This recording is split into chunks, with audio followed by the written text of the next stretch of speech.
Assalamualaikum warahmatullahi wabarakatuh. Alhamdulillah wa syukurillah wala haula wala quwata illa billah.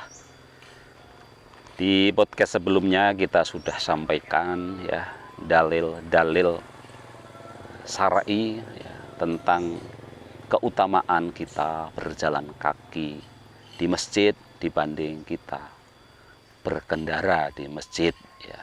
Bukan berarti tentu saja tidak boleh kita menggunakan kendaraan, bukan berarti kita tidak boleh menggunakan mobil ya. Ada satu kaidah atau satu cerita ya. Jadi ada seorang bapak ya, kemudian dia ada dialog antara seorang bapak dan anak. Saya lupa namanya ya, tetapi ini sebagai cerita saja dan bagaimana kita mengambil sikap atau mengambil ibroh dari cerita itu ya. Yaitu ketika dia warga negara Perancis ya, kemudian ingin menggunakan ibadah haji ya. Dia tidak memilih menggunakan pesawat tetapi memilih menggunakan mobil ya. Nah, ketika ditanya ya, apa sih sebenarnya yang terjadi gitu ya.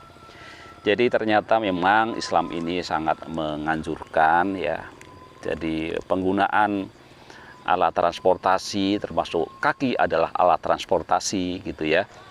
Itu gunakanlah sesuai dengan kepentingannya gitu ya. Tentu saja jadi kalau kita bisa jalan kaki, kenapa harus bersepeda gitu ya. Kalau kita bisa bersepeda, kenapa harus naik sepeda motor gitu ya. Kalau kita bisa naik sepeda motor, kenapa harus naik mobil gitu ya. Kalau kita bisa naik mobil, kenapa kita harus naik pesawat gitu ya. Jadi seterusnya, jadi sebenarnya ini juga mengisyaratkan bagaimana kita itu memilih satu cara hidup yang tentu saja yang lebih menyesuaikan dengan kondisi kita. Nah, di podcast sebelumnya kita sudah sampaikan tentang bagaimana banyak hadis-hadis yang meriwayatkan tentang keutamaan kita jalan kaki ketika kita menuju ke masjid ya, terutama untuk menunaikan sholat berjamaah ya, terutama sholat fardu tentu saja ya. Nah, di podcast kali ini kita mencoba mencari apa sih sebenarnya hikmah ya, atau manfaat lain gitu ya. Di samping kita tentu saja melakukan sunnah Rasul, tentu ada manfaat-manfaat lain yang bisa kita ambil dari kita berjalan kaki ke masjid ya. Yang pertama, bahwa berjalan ke masjid ini bisa menjadi sarana olahraga yang bisa meningkatkan semangat dan faedah lain yang tak terhitung ya. Juga memiliki andil dalam penguatan badan ya, menambah semangat atas izin Allah agar menjadi pribadi yang sehat, terbebas dari penyakit ya. Kita sudah sampaikan betapa banyaknya manfaat kesehatan dari kita melakukan jalan kaki ya. Kemudian yang kedua ya, hikmah dari kita diminta untuk jalan kaki ke masjid adalah berjalan ke rumah Allah setiap hari di waktu-waktu sholat cukup untuk melatih otot dan melatih persendian tulang ya. Sebagaimana dia juga memberikan andil bagi kesehatan dan pencegahan penyakit karena terlalu banyak duduk, dan lemak berlebih karena berjalan kaki bisa membakar lemak. Jadi lagi-lagi ini fungsi atau manfaat lain secara kesehatan. Yang ketiga ya, hikmah kita jalan kaki ke masjid adalah berjalan ke masjid bisa mengobati berbagai penyakit hati atas izin Allah. Kemampuan untuk bekerja keras dan ulet karena peredaran darah menjadi lancar ya.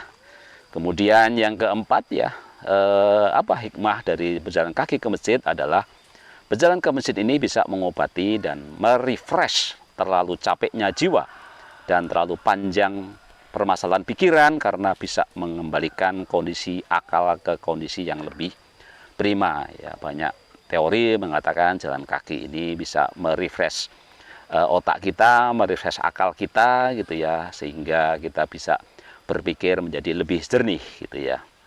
Ya, singkatnya, berjalan kaki ke masjid memiliki faedah yang sangat banyak bagi kesehatan, dan hal ini banyak mengungkapkan oleh para dokter di zaman sekarang ini ya. Dan itu merupakan manfaat yang Allah berikan kepada seorang mukmin di dunia sebelum nikmat yang besar di akhirat ya. Jadi kalau tadi itu manfaat-manfaat dari sisi kesehatan ya, tentu ya berjalan kaki ke masjid itu juga memberikan manfaat dalam konteks hubungan sosial. Harus dipahami ya, kita ini kan hari-hari ini selalu disibukkan dengan dunia pekerjaan, dunia urusan-urusan mencari uang, sehingga kadang-kadang kita tidak sempat ya untuk bertegur sapa dengan tetangga ya. Dan dengan kita berjalan kaki, saya kira ini akan lebih mengakrabkan gitu ya dalam konteks hidup bermasyarakat ya. Kita bisa membayangkan ya, kalau setiap rumah nanti setiap sholat setiap mau sholat wajib, sholat fardu, ketika memang sedang ada di rumah gitu ya, kita ke masjid itu selalu dengan jalan kaki, maka akan banyak manfaatnya ya, secara sosiologis ya, secara kebudayaan, secara keakraban, sehingga dengan tetangga kita bisa saling kenal gitu ya. Kita adalah waktu walaupun sebentar untuk bercakap-cakap sambil berjalan ke masjid untuk sama-sama menghadap ke Allah untuk menunaikan ibadah sholat fardu ya. Jadi ada manfaat kesehatan, ada manfaat sosial, ada manfaat psikologis ya tadi ya, bisa merefresh pikiran-pikiran kita gitu ya. Kalau tadinya mungkin di rumah sebelum ketika mau sholat itu kita sedang di depan komputer ya, dengan kita berjalan kaki, saya kira bisa merefresh pikiran-pikiran kita ya, menjadi lebih segar gitu ya, ada pandangan-pandangan yang berbeda ya. Sudah terkena air wudhu ya, kemudian kita bisa melihat keindahan yang lain. Jadi baik dari sisi syar'i, dari sisi kesehatan, dari sisi psikologis, dari sisi apa saja gitu ya, berjalan ke masjid itu sesuatu yang mulia, yang utama, yang lebih sehat, sehat fisik, sehat mental, sehat sosial, dan sehat spiritual. Wassalamualaikum warahmatullahi wabarakatuh.